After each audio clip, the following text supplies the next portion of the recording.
Welcome to the AI4EU Café today on Tuesday, not our regular Wednesday, but Tuesday, March 24th. Title today is Promoting Unethical AI is Very Easy.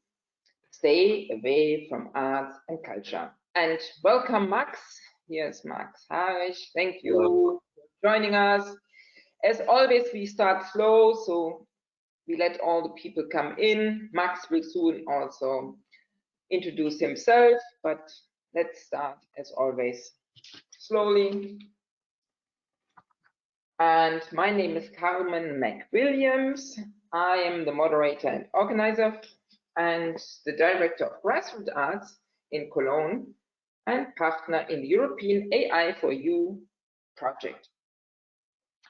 Please take notice that the session will be, like always, recorded. You can find later the recordings online in our AI4EU Café archive.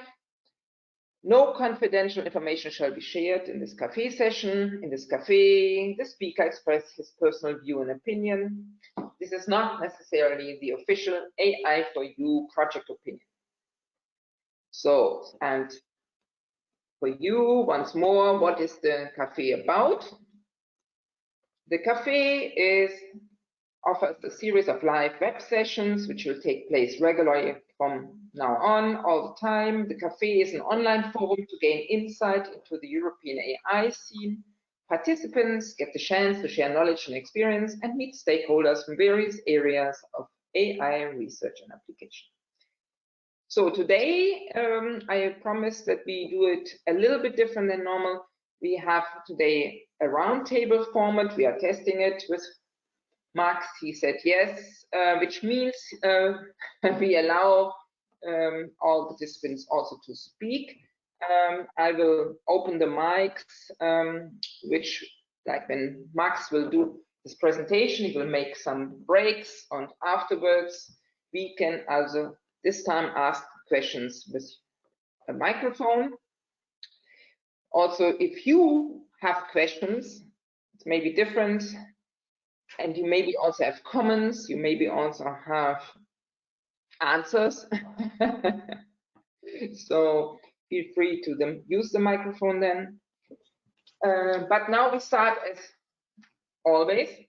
I introduce Max. Hi. So Max works as AI representative of Society for Digital Ethics. He's a freelance. In the moment, he works in Germany, in Berlin. He's also the ambassador of the Republic of Užupis in Munich. And he represents the Republic of Užupis and its constitution. He promotes the exchange between arts and technology. And he's involved in talks, interviews, and discussions. And I think from this on, Max shall do it himself. Tell us who you are. All right. So let's check. So first of all, thank you very much, Carmen, for having me. Hello, everyone. And I'm trying to start. Yes, I give you now the. Okay. Now you can start. So yeah. So now I will start, and I think you should be able to watch my presentation now. So I usually tend to talk far too quickly, so please feel free to interrupt me at any time. Raise your hand to give Carmen a sign that I'm talking too fast, or if you have any questions, please feel free.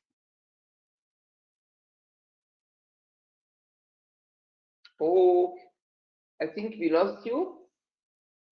Now you should hear me. Now, something told me I was muted. Okay, so I hope you're all fine in your quarantine or wherever you are right now. And I'm going to start my talk about how to promote unethical AI by staying away from arts and culture. So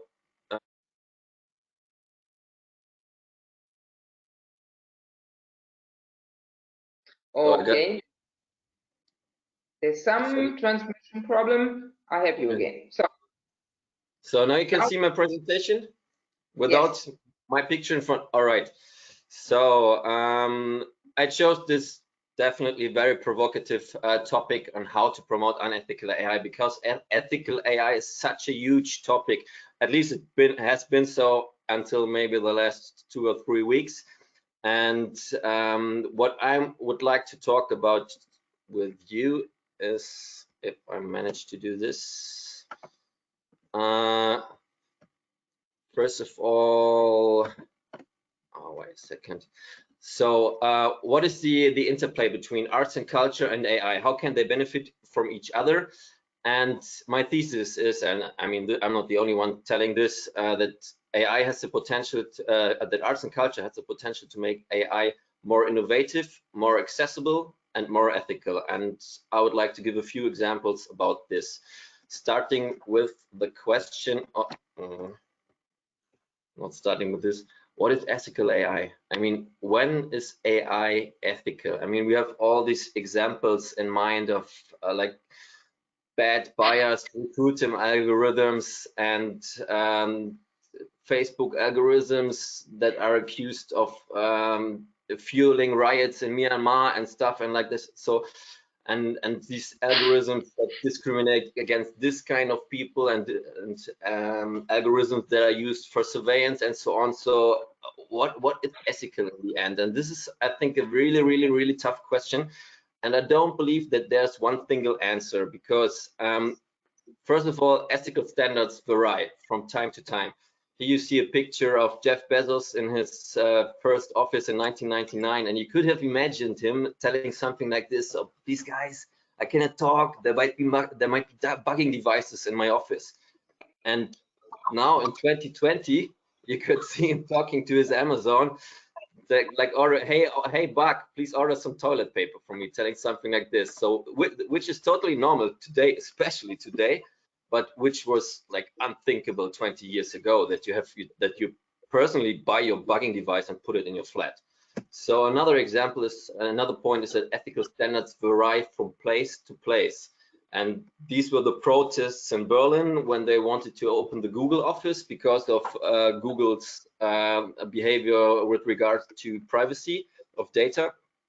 And on the other side of the world, you have these examples of Chinese people with these scoring systems, where you see them that they really use this for dating. I heard about this, so this would definitely be the lady you should marry, which is leading with 753 points. So these people are totally fine with giving all their data. I mean, probably not in general, but I mean, you see, that would be totally unthinkable in Germany. So the question of what is ethical is very hard to answer, and I don't believe that there is a general answer. So, but I think it's just worth encountering and getting closer to arts and culture and mingling a little bit, because this can have some positive effects. Here's one very important example proving how these ethical standards vary. Maybe you know about this moral machine experiment done by the MIT, where they asked people how they would behave in a situation where they had to choose.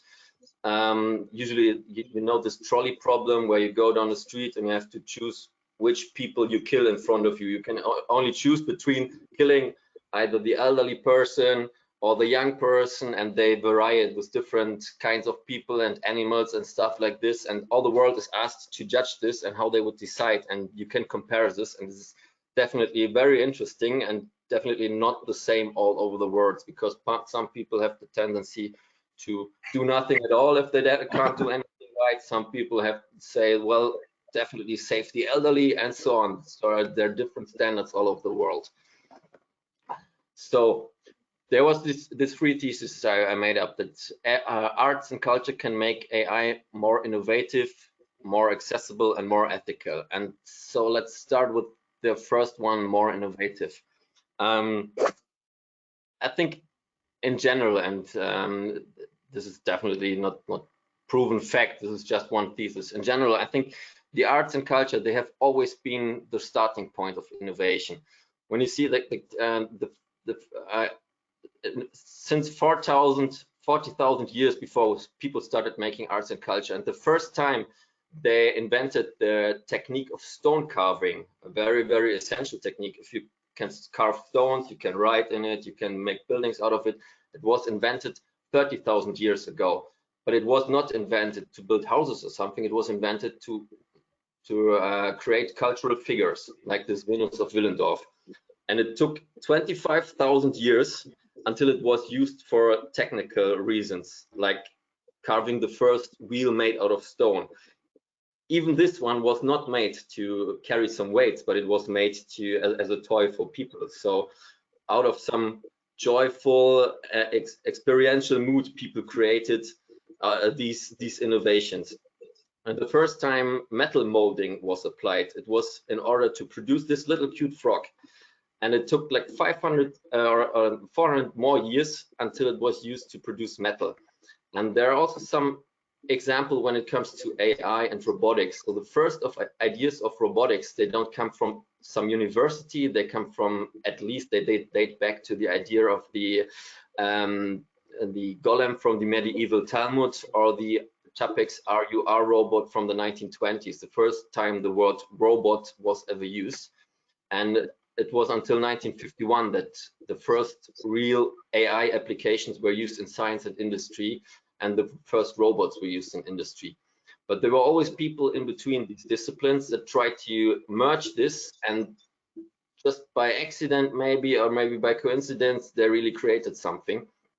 Like, for example, Leonardo da Vinci is always a very, very famous example for this. But he was always ahead of time with what the stuff he invented. And here in Bavaria, it's funny that we had this König Ludwig, who is like, if you consider Bavaria as one of the leading areas for car automotive industry, then it's very funny that the first time that a car got electrified, that any vehicle was electrified, was when Ludwig the King, King Ludwig II, wanted to do a slide ride at night. So the people had to put electric light on his slide, and that was the first time that vehicles and electricity ever got combined. So this is definitely, this interchange of these two areas is definitely something worth investigating, or maybe worth putting together strategically. So, but at the same time, when it comes to promoting unethical AI, arts and culture is a very, very interesting source for inspiration. We had all these movies in the 60s warning us of the potential of technology. For example, the movie Dr. Strangelove, maybe you know this, and where they invented the automated doomsday machine. And this is one example where people had the idea to warn the people about the possibilities of technology, but in fact, well, maybe they more or less inspired people on how to use technology. And actually, there's a debate on whether you should use AI control over the nuclear missiles. So some people would really like the idea. I think it's really, really horrible. And another example where the culture or science fiction inspired technology is James Bond movie, which is considered the first movie where they showed face recognition. And there's this quote: CIA technical service Robert Wallace, sorry, I have to check this, revealed that he was asked to develop the face recognition software used by the villain in a View to Kill by a James Bond movie. So this was the moment when they got this idea for face recognition. So the next thesis was that arts and culture can make AI more accessible, because when we think about AI, it's for most people, it's what is AI? AI is invisible. AI is just electronics. You cannot see it, you cannot smell it, you cannot touch it. It's something related to algorithm, robots, bias, machine learning. So it's a confused mix of fears, hopes, and some technical terms. And arts and culture have the potential to materialize these thoughts, to give it a shape. And this was famously done with the HAL 9000, this really evil device from the movie 2001 from Stanley Kubrick. We all know these examples of the Terminator robot, and one recent example of Ava, the humanoid shown in the movie ex machina. And this is in most cases, these are in most cases the examples that people start presentations about AI to give it a picture, to give it a face. And this is all examples from the site, from the arts and culture world, which try to materialize what we are talking about. And there are other artists that really try to give you a grasp of what AI is capable of, or what is AI not capable of. And there was this really nice website where you could explore the ImageNet dataset. So the ImageNet dataset was a huge that dataset which was applied. Sorry, is there a question? Oh, it seems so. So the ImageNet dataset was used to classify people. It was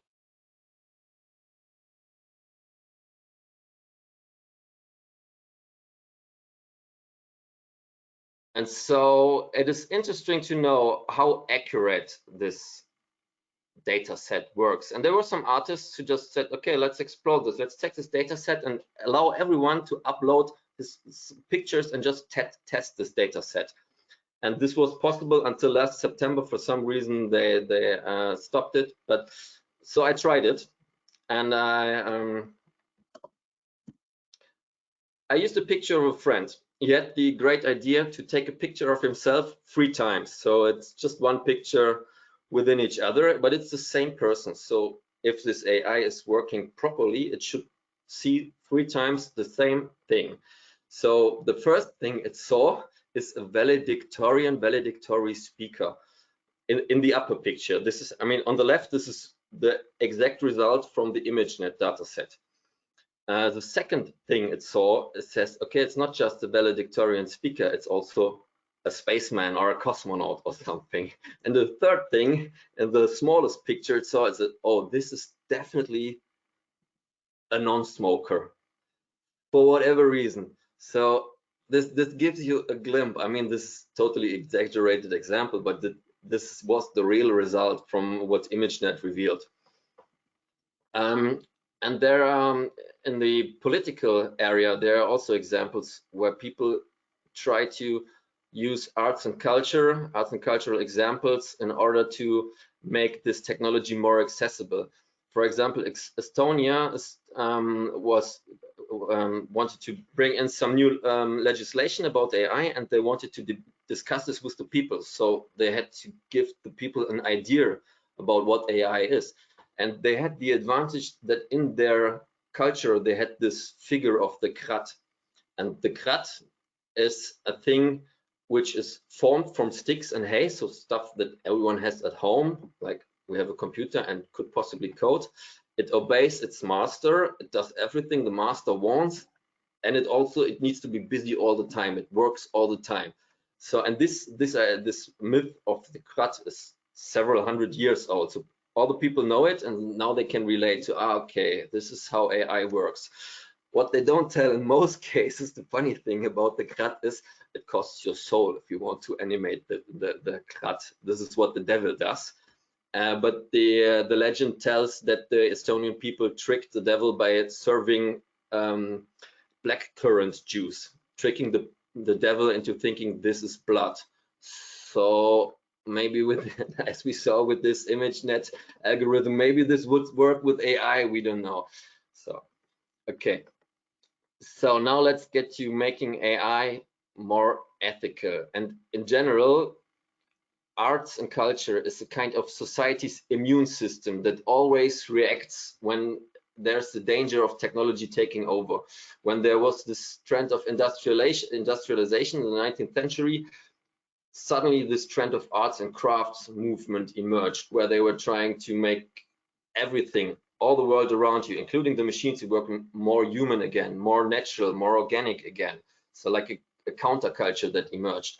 When nuclear power was taking over in the 60s, suddenly science fiction became a huge thing, and they had things, all these arts and tech programs were initiated there, like the experiments in arts and tech with people like Andy Warhol that started in the late 60s in New York. And today, with the AI takeover, well, we will see where it leads to, but there are a lot of programs, especially from Ars Electronica and the STARTS program from the European Union and their AI lab, which explicitly bring together people from the AI world and the tech world and the science world to develop new visions and new solutions. What was this? Yeah, this is a video. We can skip this. So what are the artists doing to make AI more ethical? For example, there's this project Alias where they put this thing on top of a Google HomePod, and there was this thread of the Google HomePod listening to everything you told at home, whether you wanted to listen or not. And this is a device that you put on top of your HomePod, which just silences your HomePod. It disconnects the HomePod and it doesn't allow it to listen anymore until this device tells it, now you can listen. This device works like a parasite in a positive way. And while Google HomePod is activated whenever the Google algorithm thinks it's right or not, this thing activates the Google HomePod only when you mention the one word that it's trained for. So you train it by giving it a new name, and you can be sure that it only reacts when it listens to when you use the name that you agreed on before. So this totally protects your privacy as a kind of countermeasure of where artists try to make AI more ethical. Another example is the bias in AI data sets, which is often a problem of labeling. If you have image data which is labeled like, there you see people of color, there you see women, there you see this and that, and these labels, the way they are put in there, they can cause troubles themselves. And the interesting thing is that many of the people that put these labels into the data sets, they work in Africa or Asia, a lot of people in Africa, and often it was revealed that these the data sets discriminated exactly against these people. They discriminated against people of color, people from the global south, and so on. So there are projects which are absolutely on the edge of being legal or not. For example, like there's this Décide Pas movement where people in Congo, they recruited people from the label worker farms, and they developed countermeasures. So whenever they had a new job to label this and this data set, they checked this data set for where is it used, whom can it discriminate against, what do we want this label set to this data set to function as, and then they developed ad hoc strategies and processes to change the labels into another direction so that this data set would fulfill another purpose, which is definitely went too far because it's close to sabotage, but it's an interesting example of in which ways the artists think. A definitely legal example, because funded by the Italian ministry, is the IACOS project in Italy. IACOS stands for Intelligencia Artificiale Quartiera Open Source or something like this. And they had the idea of bringing an AI infrastructure into an area of Rome, but making sure that it does exactly what the people wanted to do. And so they needed some basis for discourse with the people, and they had this great metaphor of saying, okay, there's a new baby coming to town, it's called AI. This is the new citizen, and we have to raise it all together. And we can decide how we raise it and how it will behave in the future. And so, for example, if you want this new baby, this new citizen, to manage the traffic for you, you have to feed it. And of course, what does the AI baby eat? It eats data, and it eats traffic data. And the people all together in various formats, from workshops and talks and so on, they had these debates on which data are we willing to give away in order to get which benefit out of this. And then there also, this was all like, it was totally decentralized. That means, okay, this it was only valid for this one area and was not about like general standards of data privacy. It was about this local community, what they wanted the AI to be able to and what they wanted the AI to know. It was totally bottom up. It was designed together with the people that were affected by the AI, and it was totally open source. That means whenever something was going wrong, they had the chance to immediately correct this. So I think this area in Rome, I guess, is one of the least areas where you would ever expect any concerns about ethical AI, because it's totally in control of the people there. Okay, and now as last example, just a few words about my work for the Republic of Užupis. The Republic of Užupis is a self-declared independent artist republic, self-declared in 1997 in Vilnius, the capital of Lithuania. It has an area of 0.6 square kilometers and about 7,000 people live there. Most of them are artists. And we have our own government, which is still active since 1997 without changes. So it's the most stable government in Europe, we like to joke. And we have our own constitution. And we also had an army of like 12 to 13 people, but the problem is our constitution did not allow to use any violence, so the army was useless. Here you see a picture of Pope Francis blessing our constitution when he was on a visit in 2019 in Vilnius. And the interesting thing about this constitution, this is the world's first constitution that contains an article about artificial intelligence. So there was added one article below for the Munich version, which says any artificial intelligence has the right to believe in the goodwill of humanity, because this is the belief of the Republic of Užupis and the basis of my work in the ethical area of AI. That I don't believe that there is any line of code for like the universal ethics that you could apply somewhere. I think in the end it always starts with people. And we'll get back to this in a few seconds. Here you see a picture of the Munich Embassy. That's where when we were exhibiting at Ars Electronica Festival last year. On the right hand side you see our proud consul Roboy. It's a humanoid Roboy, and he cares for our naturalization, so you can talk to him. There's a chatbot behind, and if you answer the questions correctly, he will grant you the citizenship of Užupis. Yeah, and besides this, we do development sprints for AI products based on sci-fi inputs. We do workshops on ethics, and we develop studies and strategies on the ethical landscape, and especially with focus on Europe. And we produce deliverables, for example, like our own principles for trustworthy AI as a response to the recommendations on trustworthy AI by the European Union, where we say it's like you have to totally rely on trust in the designers of AI. This is the central point, the people behind it. There's always people behind AI working on it that you should support and motivate to really consider the consequences of the work, which means you should encourage an ongoing process of readjusting the AI.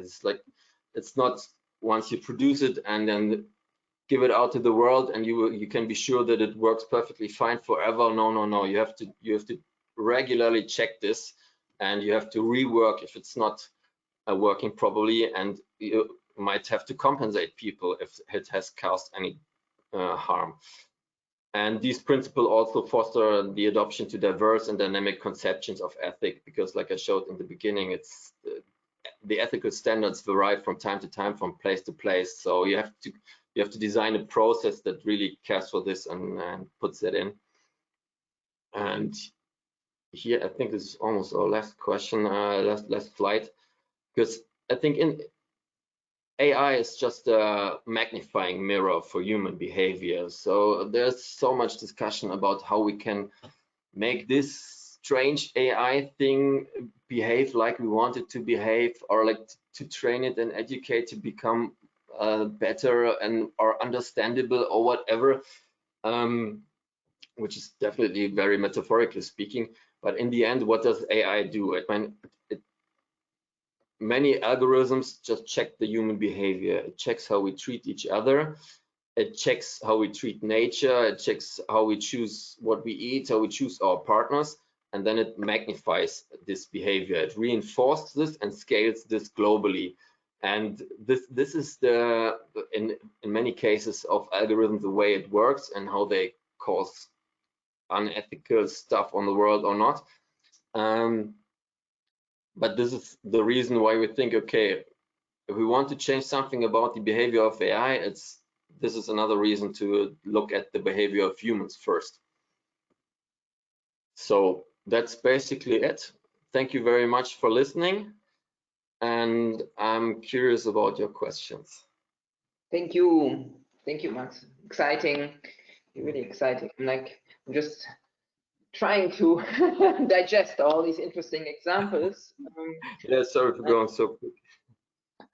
And I have also right away questions. I will first, but also say to the public and to all participants, if you like, raise your hand. There is a button of raising the hand. I can give you the mic as well. Or as always, you can also write down text questions on the right side. There's a panel for questions as you like. No? You don't have to speak if you don't like to speak, but you may. No? And I'm trying to now take back my moderation. Meanwhile, I'm curious what I would like. What are you working right now? Which project are you working on? So with regards to AI and Užupis, there's 2 projects I'm working on. Besides, I mean, in general, I'm always like contacting people and just looking for possibilities to exhibit Užupis and to add some new ideas on this. One project I'm not allowed to talk about. The other one is we're working on.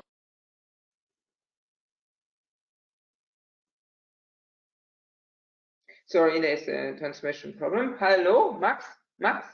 Hello? Hello, Max? Hello. Hello, Okay. once more. Sorry. Yeah. There was one project you're not allowed to talk about, but the other one, so once more. Okay, the other one is just it's rather a fun project for the Republic of Užupis, where we are developing a constitution for artificial intelligences. So it's like a mind game. So what would a world look like where we are inhabited, where AIs live all around us, and we have to deal with them like equal beings? And how would artificial intelligences constitute themselves if they had to care about other artificial intelligences? And this is a possibility to explore very new ideas of thinking. And for example, in the first draft, one of these articles for the constitution would be any artificial intelligence has the right to freely choose and change its embodiment, just to give people the idea of, okay, we as humans, we consider ourselves 100% connected to our body, so that it would be totally unthinkable that you could just change your body. But if you look at the robot or consul, this is a robot which is meant to become as good as a human body. The aim of the creator of Roboy is to go with this mind into the robot body one day. And once you have a robot body as your own, I mean, you can modify the body. I mean, you can, and there you are forced to choose. What gender you have? Do you have a gender at all? So I think as there is also a lot of debate in ethical AI going around the term of gender bias, I think this would be could be a nice way to make this whole discussion obsolete once humanity had the chance to freely choose and change an embodiment. So that, yeah. Okay, thank you for my question. And here also Kai, he says it's very interesting and refreshing to hear what you're talking. He says, thank you, it's always refreshing to hear something new. If you want to say something more, please raise your hand. I think for us it's all new, this with the raising hand. I must say myself, I'm not completely yet good in this. So the next question is, you might give us some more explanation about this Republic of Užupis in. Yeah. Is it a real, in Vilnius, is this a real community, or is it, or are you artists or researchers who work internationally together? Is there real land behind, or what is it? Most people tend to describe Užupis as a utopia because of its beautiful, funny constitution and how they think they would love to live there together. In fact, Užupis is, first of all, it was an area in Vilnius, which existed since 100 years or even more. And this area of Vilnius was across the river. And Užupis, Užupe means across the river. And it was, was after the breakdown of Soviet Union, it was totally abandoned, dominated by crime and violence. And the people, they had to survive somehow. They had to find a way to create a sense of shared identity and community, and that's why they made this constitution, and that's why they made a funny constitution, something that makes you laugh or makes you cry. It's really touching, but they did not want, they definitely did not want a constitution to say, okay, you're allowed to do this, you're allowed to not to do this, because people killed each other. There's no joke. They killed each other and they didn't care about the laws. So that's why they started all this project. And yes, there's an area, but Užupis is not restricted to this area. So Užupis can be wherever you want it to be. That's why we have like 500 ambassadors around the world and honorary citizens, including His Holiness the 14th Dalai Lama, and Jonas Mekas was one of our ambassadors, the experimental filmmaker from New York, and so on. Okay, so, and here comes a question from Maribel Tejada. Hi, can you elaborate a bit more on how you demonstrate AI is ethical? Did you hear? I heard it, but how I would say AI is ethical. No, can you elaborate? Talk a little bit more about how you can demonstrate AI is ethical. How you can demonstrate it. Like I think artists are able, and I mean, how to demonstrate it, how to show it to. I think.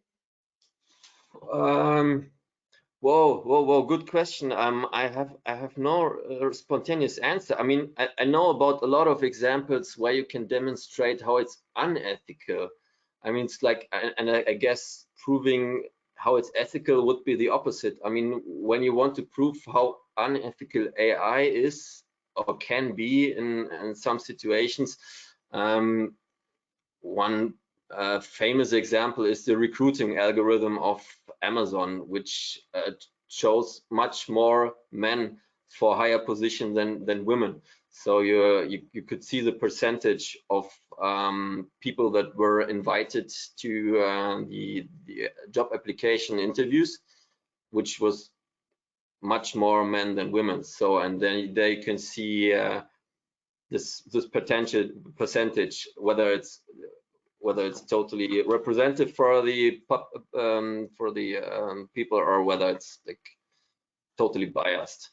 This is one example where you can see where it's unethical, for example. Yeah, but to demonstrate it's ethical, it is. I think I thought about this too. I mean, how can you show? I mean, there's this. I don't have this slide with me. There are these one attempts and these countermeasures that I showed. They start with, okay, we have this AI causing a problem, so we tried to make this negative effect smaller. So you get to a level, so they try to decrease the negative effect until they get to a level where AI is just like, it's not unethical, it's just there. But then you want to further improve this, there starts the area of AI for good. For example, you have this UN conference on AI for good, where right now people are checking on how can we use AI to tackle the coronavirus problem and so on.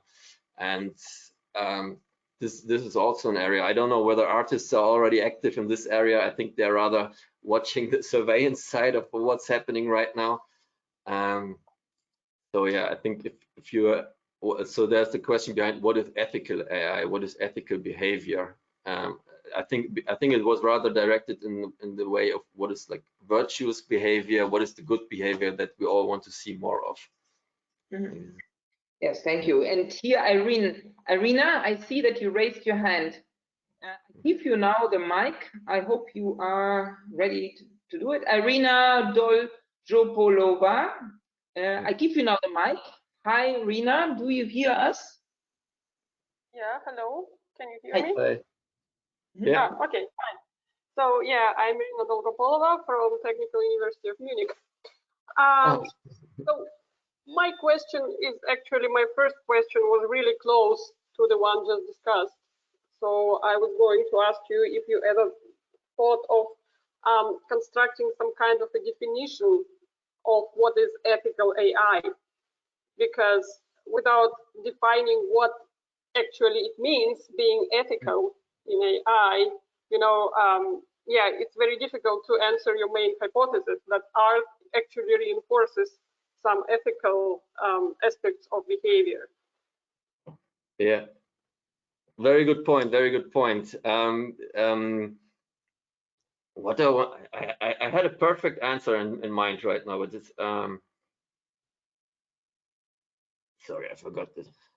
Sorry, can you repeat the first part of your question, please? That it might be interesting to develop some kind of a definition of what it means. Yeah. So I'm really split on this question, because on the one hand side, it would be perfect to have a definition to say, okay, this is ethical, and then we can simulate it or like program it, operationalize it, put it into a code, and if we execute this code properly, this AI will behave ethical. On the other hand side, I mean, what is the measure of what is the yardstick for ethical behavior? It's people complaining or not in the end. I mean, you can have, if you have a perfect, ethically perfect algorithm that accidentally kills people, well, from that moment on, it's not ethical. So, and this is I think one of the main hurdles for the European policy making, that on the one hand side, the companies are asking for, give us a definition, because I mean, the companies just want to stick to the rules. And I feel really pity for all the companies that are always accused of behaving unethical, because in most cases, I think in all cases, it's totally right what they do in a legal sense. They never do illegal stuff, but it's still, it feels somehow unethical. And I think one big move to motivate the companies to invest more in ethical AI was, to be honest, the big punishment from the European Commission on Facebook, where they charged them 13 billion euros or something like this. And so maybe but this is like totally controversial, maybe it's not okay to have any definition. Maybe it's just like, let the people decide afterwards and judge it. So, well, because this showed an effect, but I'm totally not sure about this. But great question. Yeah, thank you. Yeah, thank you. That's a very interesting answer. Yeah, definitely could be discussed for longer. But I have one more small question. So you provided some examples of how art can actually improve technology, right? So how it can actually force technology for further development. But there are also examples when art actually reinforces unethical technology development, right? Yeah. So do you think it could be also useful to get some of these examples when you discuss this topic? I mean, I think there were some examples in there that also caused some really, really bad stuff. I mean, whenever, and this is the paradoxical thing, whenever artists or cultural makers try to warn the population about some possible future development, in most cases there always was one person who thought, hey, actually this idea is not that bad. I mean, I think right now in Germany, okay, it's not that.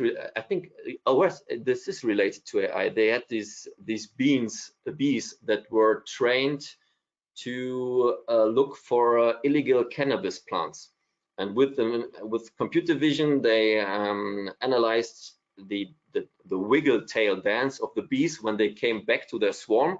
So the camera set could tell the police, okay, this bee is dancing in this way, so 400 meters in this direction you will find some illegal plants. And this was, I think, in 2013. It was just a fun project by some artists telling, okay, this is how the world could survey us with the help of AI and harmless bees. And I think last year they started to introduce this in the German police, and in New York they are practicing this for a few years right now. So it was meant as a warning, but was taken as a manual, like in unfortunately many cases. Okay, thank you. Sorry. Yeah. Thank you. Thank you. And if anybody has another question, I see in a moment most people. I try to find another question, but I see that I think the questions are now answered. And my question is now, are you proposing for START? You showed before START. START is an initiative by the European Commission where they try to bring scientists, technicians, and artists together in all kind of different research areas, but for sure in AI. Are you looking in the moment for partners? Are you planning to do an AI project? So are you in this area active? Do you want to do a project, or are you planning to do something? Shall people contact you for something? Yes, for all, because right now we're in Munich, we're talking to the city of Munich, and we're in contact with the STARTS program and other people, because I would love to have a START center in Munich. It needs to be one in Munich, because so much AI stuff is going on in Munich. All the AI funding money in Germany is pushed down to Munich. There are so many big initiatives and so many stuff in the technology and science sector going on. I think it would be a huge benefit for both sides to have something where arts and technology could come together. I think the perfect vehicle for this would be a START center, or something like the Future Lab from Ars Electronica in Linz, something where artists and technologists and scientists can come together and work on new visions and new solutions.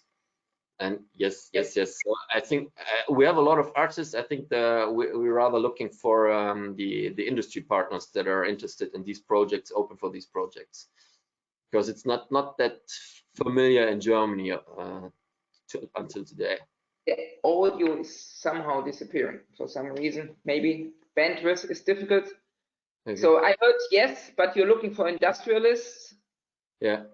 Yes. So you have a lot of artists, but you're still looking for industrial entrepreneurs, no? Technical industrialists. Yes. I heard about this initiative from Bavaria. I'm here in North Rhine-Westphalia in Germany. It's another part of Germany, and I heard that they are now also asking in universities to make teams more together.